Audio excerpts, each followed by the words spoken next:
Today's video is going to be covering something a little different. We will be discussing one of the most well-known theories with my own spin on it, a theory on Destiny. In short, today's theory will cover the speaker as being a not-so-helpful guy along with the Traveler. So sit tight and enjoy the show.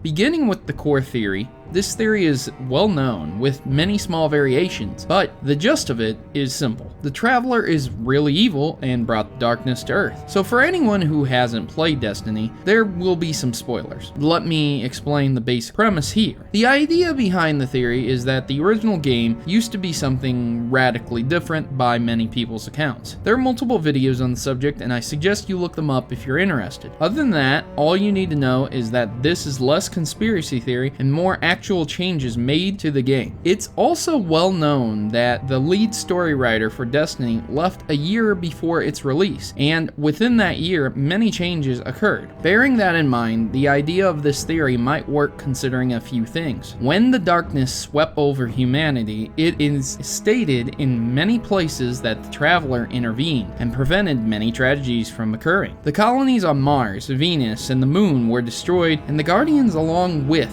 humanity were exterminated there within days from when the wave of darkness came. It is referenced in particular, Mercury was turned into a Vex stronghold in days, and if the Traveler had not come, the remaining planets would have been too. And while this all makes somewhat sense and the story leaves a lot of plot holes, it makes it very easy to believe, and perhaps the game really was different. Even looking at a bit of concept art, it can be assumed that one in particular looks slightly similar to a circular planet, and with a bit of speculation, it is considered to be the inside of the Traveler. So what does this all mean? At one point in time, many people feel that the story of Destiny was radically different, and within a year it changed quite a lot. But there are still large plot holes that were largely unanswered. For example, when encountering the Stranger, she asks if you've heard the legends of the Black Garden, and your ghost replies, "We've heard of them." But up to that point in the game, no one ever referenced the Black Garden. There are also stories, places, and references that just leave the player scratching their head, and the Grimmer cards just leave more questions most of the time. This all points to the possibility that the game was a bit rushed, and the voice acting was already done, meaning they couldn't rearrange it well enough, and they left some things in that may have left the player a bit confused. So where does the speaker fit into all of this? This is where my spin on the theory comes in. When the darkness came, so did the Traveler, which is an odd coincidence considering the Hive have taken countless worlds as stated by your ghost. Why would humanity be special? Why would the Traveler save us and not those countless worlds? Then looking at all the enemies faced, many of them fight each other. The Fallen against the Hive, the Cabal against the Vex, and the Vex just slaughters all. This leaves many questions, and my theory is fairly simpler. The Traveler came and brought the Hive with it. The other enemies that came are hard to determine where exactly they fit in with the darkness, but the Hive are our focus today. The speaker was at one of those worlds that the Hive took, and instead of succumbing to the darkness, he joined it along with the Hive in exchange to spare his life, world, or perhaps even his loved ones. In exchange, he goes on behalf of both the Traveler, the bringer of the darkness, along with the Hive. There is a bit of information to possibly support this, albeit speculation. The speaker's face mask is very similar to that of the Hive symbol, and though not exact, I would not expect it to be a one-to-one match. Also, on a particular mission, the speaker contacts all Guardians directly to defeat the Hive. In this particular mission, it is discovered that the Hive were using a shard of the Traveler to devour its light. Now call me crazy, but I think it might be difficult to just slice off a chunk of a floating ball of light, considering the Hive feel extreme pain when exposed to light, as stated by Eris Morn. And the oddest thing is that the Hive always have light sources in places where there should not be. When fighting Omnigul, there is such a massive light source, it's almost blinding, and inside the Hellmouth, there are bright, large crystals everywhere. So does this particular light not hurt them? Because it's very, very bright, and in many locations, the Hive are open to blue light from the sun. Perhaps Eris was mistaken. And speaking of Eris, the speaker doesn't trust her and disregards what she says, even though there is substantial evidence to show that what she says is factual. So then, why would the speaker order the Guardians to defeat the Hive? Perhaps he had a change of heart. Perhaps he saw humanity as the possible ones who will defeat the Hive and free him from his eternal prison. With speculation theories like this, it's hard to say what his motives truly are, if he has any at all. Perhaps he himself went mad under the Traveler's influence and is corrupted, or being used just as a puppet by the Traveler. At any rate, ladies and gentlemen, this is my theory. Please feel free to add to it or bring up your own theory. Please remember to like and share this video with others, and I've been your host, Protomario, and I'm signing out. Stay in the light, Guardians. After all, the light could never be used for evil,